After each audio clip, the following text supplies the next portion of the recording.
Daniel was just an ordinary boy, or so it seemed to everyone around him. At least that's what everyone in his small town believed. He went to school every day, played basketball with his friends after school, and helped his mom with groceries on weekends. No one suspected his secret, the one he kept hidden deep inside. No one knew about the strange dreams that haunted his nights, or the heat that pulsed beneath his skin each night, making him feel different. Daniel tried to ignore it, to push it to the back of his mind, and to live a normal life like any other boy his age. But as the sun began to set each day, casting long shadows over the town, a knot of anticipation, tinged with fear, would tighten in his stomach, reminding him of what was to come. The setting sun was a reminder, a signal that the night was approaching.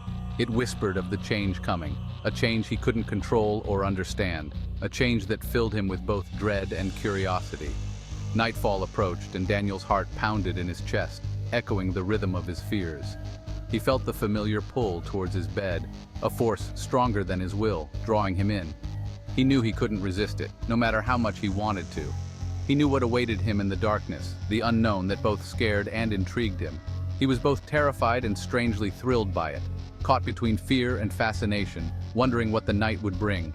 And then, with a roar that shook the night, the dragon swooped down. It unleashed its fiery breath upon the three old witches, reducing them to ashes. The transformation began the moment his eyelids fluttered closed, as if the moonlight itself was a catalyst for the change. His human form, so familiar during the day, felt constricting, a shell too small for the power within. Each night this feeling grew stronger, more insistent. Bones cracked and shifted, his skin stretched thin, as if something powerful was trying to break free. It was a painful process, but one he had come to expect. Pain, sharp and searing, shot through his limbs as they elongated, morphing into powerful legs ending in razor-sharp claws. His fingers, once delicate, now transformed into deadly weapons. His teeth sharpened into fangs, his groans turning into roars that shook the room. The sound was primal, echoing with the power of ancient beasts. His human essence was fading, replaced by something ancient, something fierce. Symbols, long forgotten by mankind, began to etch themselves onto his skin, glowing with an eerie light. Then, with a final, heart-stopping lurch, the transformation was complete. His body, now fully that of a dragon, radiated power and majesty. Gone was the boy named Daniel, replaced by a creature of legend and myth. In his place, a magnificent dragon unfurled its wings, their leathery membranes casting monstrous shadows on the bedroom walls. The room, once a place of rest, now felt like a lair. The dragon's emerald eyes snapped open, burning with a fire that was both terrifying and beautiful. They held the wisdom of ages and the ferocity of a predator. It was time for the night patrol. The dragon, now fully aware of its surroundings, prepared to take flight, ready to guard the night as it had done for centuries. The dragon launched himself into the night sky, his powerful wings slicing through the darkness with ease. Each beat of his wings propelled him higher, further away from the ground and deeper into the night. The world stretched beneath him, a vast tapestry of twinkling lights and inky shadows.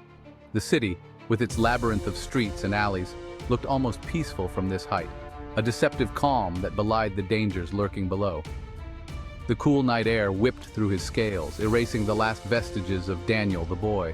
In his place was a creature of legend, a dragon whose very presence commanded awe and fear. The moonlight glinted off his scales, making them shimmer like 1,000 tiny mirrors.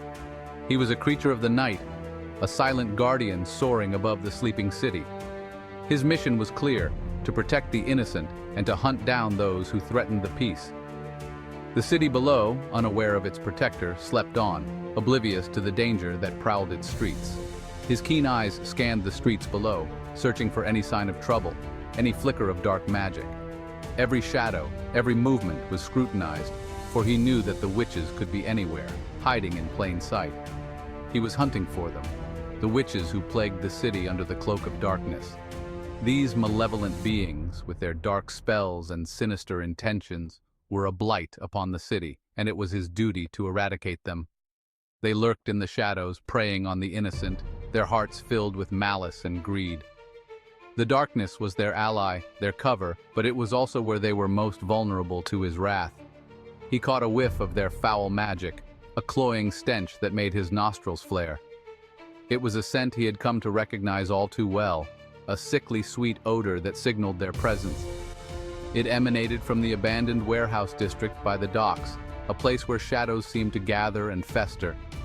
The area was a known haunt for the witches, a place where they could practice their dark arts away from prying eyes. With a powerful beat of his wings, he changed direction, a silent arrow of vengeance aimed at the heart of the witch's lair. His resolve was unshakable, his purpose clear. Tonight, he would bring justice to the city, and the witches would feel the fury of his wings. The dragon crashed through the warehouse roof with a deafening roar. Dust and debris billowed around him as he landed, his eyes piercing the gloom. 3 figures cloaked in darkness turned to face him, their eyes glowing with malevolent glee. "Well, well," one of the witches cackled, her voice like nails on a chalkboard. "Look what the night dragged in." They were a grotesque trio, their faces twisted with malice, their fingers gnarled and tipped with long, sharp claws. Each one reeked of dark magic, a power that sent shivers down the dragon's spine. "Your reign of terror ends tonight," the dragon roared, his voice echoing through the cavernous space. He knew their kind. They feasted on fear, on the suffering of others. But tonight they had chosen the wrong prey. Tonight they would face the dragon's fiery